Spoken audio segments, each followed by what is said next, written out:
Everyone, welcome in Team Divana IAS and GATE. Myself Kuldeep Singh Rathod, GATE 2020, All India Rank 29, GATE 2019, All India Rank 478.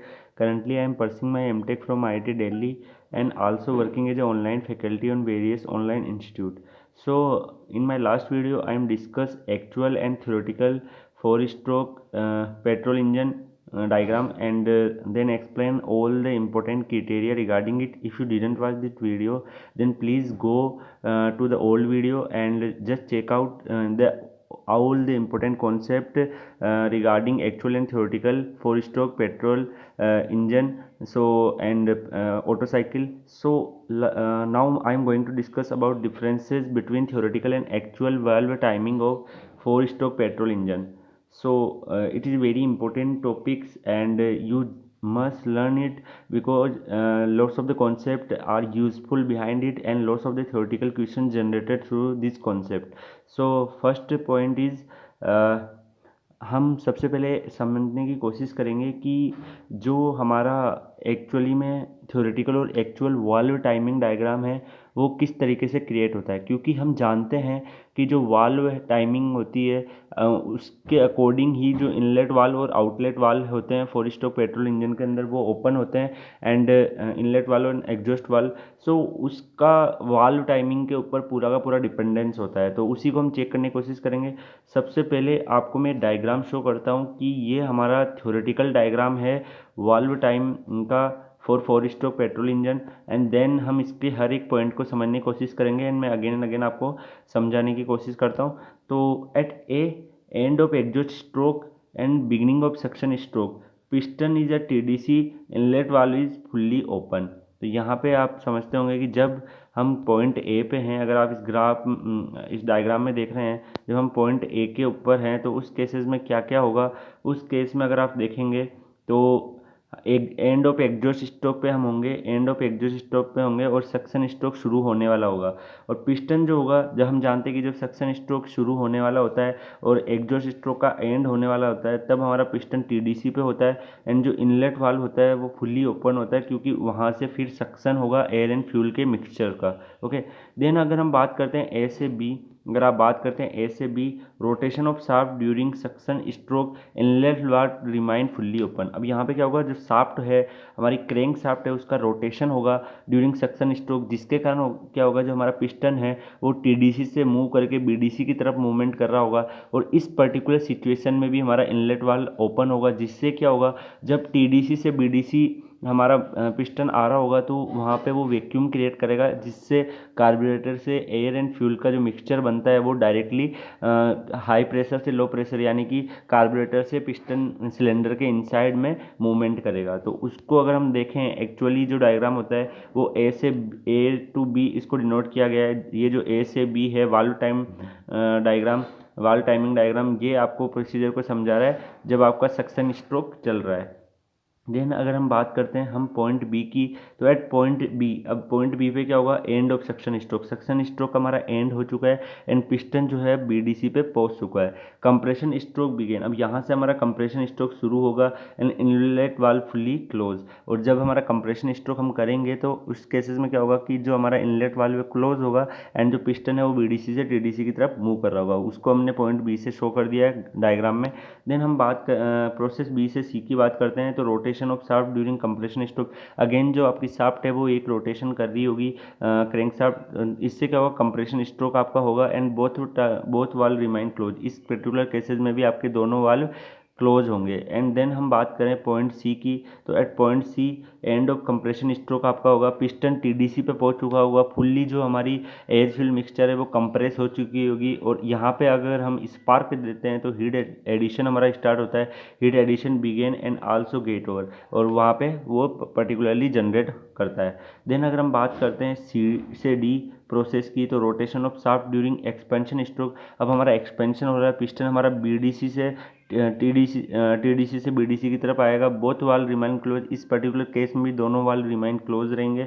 And अगर हम इसके बाद point D की बात करते हैं तो एंड ऑफ एक्सपेंशन स्ट्रोक आपका होगा and piston is at BDC, BDC पर पिस्टन आ चुका होगा। एग्जॉस्ट वाल इज फुल्ली ओपन, एग्जॉस्ट वाल पूरा खुल जाएगा।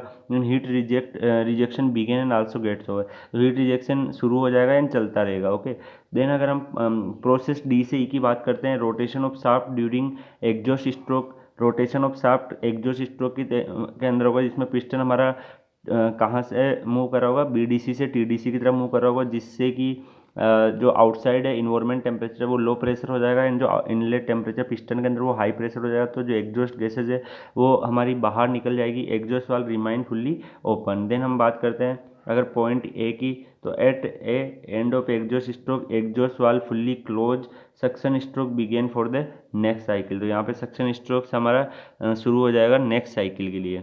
ओके, तो सिमिलर प्रोसेस है। अगर आप यहाँ पे देखेंगे तो ये जो ग्राफ है वो आपको शो कर रहा है A B C D E, जो भी मैंने प्रोसीजर आपको समझाए वाल्व टाइम डायग्राम के अंदर। अब एक्चुअल में जो है वो वाल्व टाइमिंग डायग्राम इसकी तरह ना रह के कुछ ना कुछ उसमें फॉल्ट आ जाते हैं, उसको हम डिस्कस करने वाले हैं। तो उस पर्टिकुलर केसेस में आपको क्या करना है कि जो थियोरेटिकल डायग्राम है और एक्चुअल डायग्राम है उसमें किस तरीके से डिफरेंस आता है वो आपको देखना है। तो जो पॉइंट है, जैसे आपके ए पॉइंट है वो आपका ए पॉइंट ए डैश पॉइंट पे चला जाता है, बी पॉइंट से बी डैश पॉइंट आ जाएगा, एंड सी से सी डैश पॉइंट, डी से डी डैश पॉइंट, ई से ई डैश पॉइंट। तो कुछ ना कुछ चेंजेस हो जाते हैं, वो चेंजेस क्यों होते हैं, क्यों देते हैं हम उन चेंजेस को, उसको हम समझने की कोशिश करते हैं। अब अगर बात करते हैं आप पॉइंट ए डैश की, अगर हम बात करते हैं पॉइंट ए डैश जो कि आपको यहाँ पे शो हो रहा है, remind for the end of exhaust stroke of the previous cycle inlet valve begin to open. तो इसको हम एंड ऑफ एग्जॉस्ट स्ट्रोक पे थोड़ा सा, एंड ऑफ एग्जॉस्ट स्ट्रोक से पहले ही हम क्या करते हैं 6 डिग्री एंगल जो होता है उससे पहले ही हम क्या करेंगे उसको ओपन कर देंगे, जिससे कि जब वो वहाँ पे पहुँचे तो उस टाइम पे जो प्रोसीजर है वो हमारा स्टार्ट हो जाए। तो 6 degree remind for end of exhaust stroke of the previous cycle के 6 डिग्री पे ही हम उसको इनलेट वाल्व को ओपन कर देते हैं। देन अगर पॉइंट ए की बात करते हैं तो यहाँ पे एंड ऑफ एग्जॉस्ट स्ट्रोक होगा and beginning of suction stroke का, inlet valve is fully open. यहाँ पे वो फुल्ली ओपन होगा क्योंकि जो 6 डिग्री है इसमें हमारे वाल को जो ओपन करने का टाइम है वो लग रहा होगा, इसलिए हम उसको 6 डिग्री पहले करेंगे तो वो एग्जैक्ट पॉइंट ए पे जाके ओपन हो जाएगा। तो आपको जो डायग्राम है इसमें चेंजेस नज़र आएंगे। यहाँ पे अगर आप देखेंगे जो ए वाला डायग्राम है वो 6 डिग्री प्रीवियस साइकिल यानी कि एंटी क्लॉकवाइज डायरेक्शन में है, ए डैश पॉइंट आपको यहाँ पे शो हो रहा होगा। देन अगर आप बात करते हैं पॉइंट बी की, पॉइंट बी आपका एंड ऑफ सक्शन स्ट्रोक है, पिस्टन बीडीसी पे आ चुका होगा, कंप्रेशन का बिगनिंग हो चुकी होगी और इनलेट वाल्व जो हमारा होगा वो क्लोज होना शुरू करेगा, inlet valve begin to close. तो इसको अगर हम देखें तो हमें बी डैश देना पड़ेगा वापस, तो हम यहाँ पे 15 डिग्री एंगल देंगे। 15 degree of rotation is completed from the start of compression stroke suction वाल इज फुल्ली क्लोज। तो हम अगर बी पॉइंट पे उसको बंद करना शुरू करते हैं तो बी डैश पॉइंट पे जाके वो आपका जो पॉइंट है वो आपका जो वाल्व है वो बंद होगा। तो इसमें 15 डिग्री एंगल का मूवमेंट हो जाएगा। तो अगर आप देखेंगे बी डैश पॉइंट है जब आपका पूरा का पूरा वाल्व बंद हो चुका होगा, इनलेट वाल्व जो सक्शन वाले वो बंद हो चुका होगा। देन अगर आप पॉइंट सी डैश की बात करें, 20 degree remind for end of compression stroke sparking begin. तो अगर हमारा जो 20 डिग्री पहले ही हम क्या करते हैं सी डैश पॉइंट पे ही हम क्या करेंगे, हमारा जो स्पार्क है वो जनरेट करना शुरू कर देंगे, स्पार्किंग जनरेट कर दूंगे। एट C2 पॉइंट पे क्या करेंगे, 8 degree remind for end of compression stroke ignition begin. अब देखिए अगर हम जहाँ पे स्पार्क जनरेट करते हैं वो तो 20 डिग्री पहले ही कर देते हैं। अगर हम हीट एडिशन हम जानते हैं कि सी से हमारा शुरू होता है, तो स्पार्क हम C1 डैश जो कि 20 डिग्री पहले ही हम उसको जनरेट कर देंगे। एंड C2 जो है वो आपका वो पॉइंट है जब आपका इग्निशन स्टार्ट होगा, क्योंकि कुछ ना कुछ टाइम लगेगा आपके स्पार्क के आने से और जो एयर फ्यूल मिक्सचर है उसको इग्निशन टेम्परेचर तक ले जाने पे। वो जो टाइम होता है वो 12 डिग्री वाल्व टाइमिंग से कंट्रोल होता है एंड 8 डिग्री आपका जाता है टोटल कंप्लीट आपका हीट एडिशन स्टार्ट होने के अंदर। ओके, तो यहाँ पे आपको पॉइंट C2 मिल गया। देन C आपका एंड ऑफ कंप्रेशन स्ट्रोक है, beginning of expansion stroke, piston आपका TDC होगा। एट C डैश पे आपको क्या करना है कि जो पॉइंट है 12 degree of rotation is over from the start of expression stroke sparking stroke. अब यहाँ पे स्पार्किंग आपकी बंद हो जाएगी, both sparking ignition take place from C2 to C dash only ignition exist behind the point. Okay, यहाँ पे आपका इग्निशन बंद हो जाएगा। जो सी डैश पॉइंट आपका आया है यहाँ तक आपका जो स्पार्किंग हम दे रहे होंगे, देन इसके बाद वो ऑटोमेटिक आपका हीट एडिशन चल रहा होगा सी डैश से लेके डी डैश तक। ओके, यहाँ पे आप देखेंगे। देन अगर आप पॉइंट डी डैश पे पहुँच चुके हैं, सॉरी सी डबल डैश पे पहुँच चुके हैं, सी डबल डैश भी यहाँ पे मेंशन किया हुआ नहीं है, लेकिन अगर आप चाहें तो यहाँ पे मेंशन कर सकते हैं। सी डबल डैश पॉइंट आपका यहाँ पे होगा।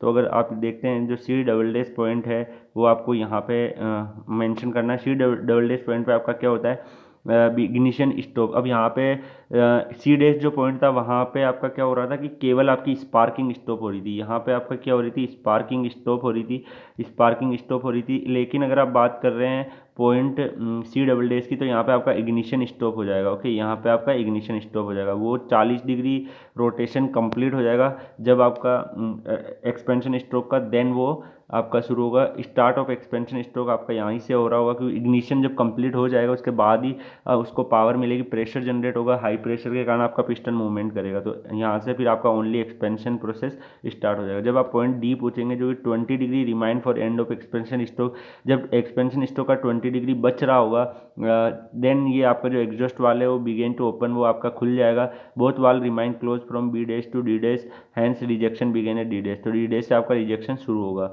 एट डी डैश पे जब आप पहुंचेंगे, एंड ऑफ एक्सपेंशन स्ट्रोक आपका हो जाएगा, पिस्टन बीडीसी पे पहुंच चुका होगा, एग्जॉस्ट वाल इज फुल्ली ओपन, एग्जॉस्ट वाल यहाँ पे फुल्ली खुल जाएगा। जैसे हमने देखा था पहले कि थोड़ा सा पहले खोलते हैं तो खुलते खुलते उसको इतना टाइम लग जाता है, तो डी डैश पे हम खोल देते हैं, डी पे वो पूरा खुल जाता है, हीट रिजेक्शन कंटिन्यू रहता है। ये डी वन डैश पे क्या होगा, 25 degree of rotation is completed after the end of expansion stroke.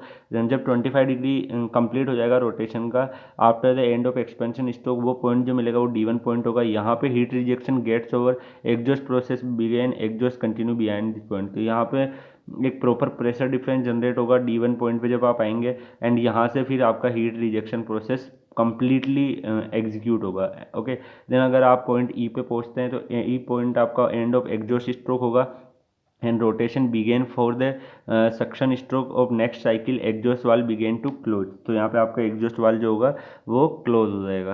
Okay, then अगर आप बात करें पॉइंट ई डैश की, तो ई डैश पॉइंट आपका 7 degree of rotation is completed for the next cycle. जब नेक्स्ट साइकिल का 7 डिग्री कंप्लीट हो जाएगा, एग्जॉस्ट वाल्व जो है आपका फुल्ली क्लोज हो जाएगा। ओके, यहाँ पे आपका ई पॉइंट आएगा तो एग्जॉस्ट वाल्व आपका फुल्ली क्लोज हो जाएगा। ओके, एंड देन जो नेक्स्ट साइकिल है वो आपका शुरू हो जाएगा।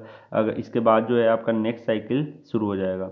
तो अब अगर यहाँ पे आप देखेंगे तो एक इम्पोर्टेंट स्टेटमेंट आपको दिख रहा है, it may be seen from the end of exhaust stroke to the beginning of the suction stroke, both valve either partially or fully remain open at the same time and is known as valve overlap of the engine. इसको हम valve overlap engine कहते हैं। This valve overlap should be for small and angle as possible. इसको जितना कम angle में हम रखते हैं उसको आप उसको रखना चाहिए। ओके, तो इसको वाल ओवरलूप कर लेंगे आप, वाल ओवरलूप। ओके, देन इसके बाद अगर हम देखें अदरवाइज इससे होगा क्या, otherwise more amount of fuel in the fresh air fuel mixture entering is through inlet valve escape out from the exhaust valve. तो अदरवाइज क्या होगा कि जो ज़्यादा अमाउंट फ्रेश एयर मिक्सचर का जो इनलेट हो रहा होगा सक्शन वाल से, इनलेट वाल से वो बाहर निकल जाएगा, स्केप हो जाएगा एग्जॉस्ट वाल से, अगर ये टाइमिंग ज़्यादा होगी।